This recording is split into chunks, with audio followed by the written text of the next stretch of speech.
ক্ষমা করবো না।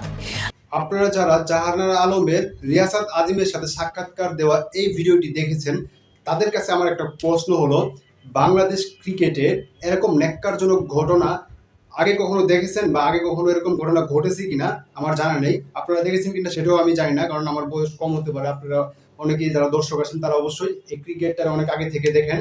তো বাংলাদেশের ক্রিকেটে নারী ক্রিকেট দলে একটা ঘটনা ঘটেছে জাহানারা আলমের সাথে। সেটি হলো, জাহানারা আলমকে নিয়ে তাকে যৌনহেনস্থ করা হয়েছে, এই অভিযোগ তুলেছে জাহানারা আলম রিয়াসাত আজমের এক ভিডিওতে।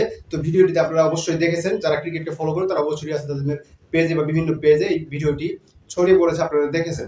তো এই ভিডিওতে জাহানারা আলম যেভাবে কেঁদে কেঁদে মানে তার মনোভাবটা প্রকাশ করতেছিল, দুঃখ প্রকাশ করতেছিল, জাহানারা আলম তার ম্যানেজমেন্ট বা জাতীয় দলের যারা সিনিয়র আছে তাদেরকে খুশি করতে পারে নাই বিদায় সে জাতীয় দল থেকে বাদ পড়েছে, এবং তাকে যে কথাটা বলা হয়েছে সেটা আমি মুখে আনতে পারতেছি না, কারণ এত বাজে একটা বিষয় নিয়েছে তারা।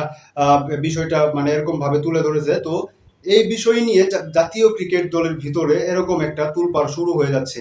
আর অন্যদিকে বাংলাদেশ নারী টিমের বর্তমান ক্যাপ্টেন নিগার সুলতানা জ্যোতি, এই জ্যোতি একটি ফিডব্যাক পোস্ট দিয়েছে, যেখানে জাহানারা আলমের বক্তব্য বা মন্তব্যকে মিথ্যা বা বানোয়াট হিসেবে তুলে ধরা হয়েছে। দেখেন এখানে নিগার সুলতানা জ্যোতি কি বলেছেন, চলুন একটু পরে দেখায় আপনাকে। নিগার সুলতানা জ্যোতি তার ভেরিফাই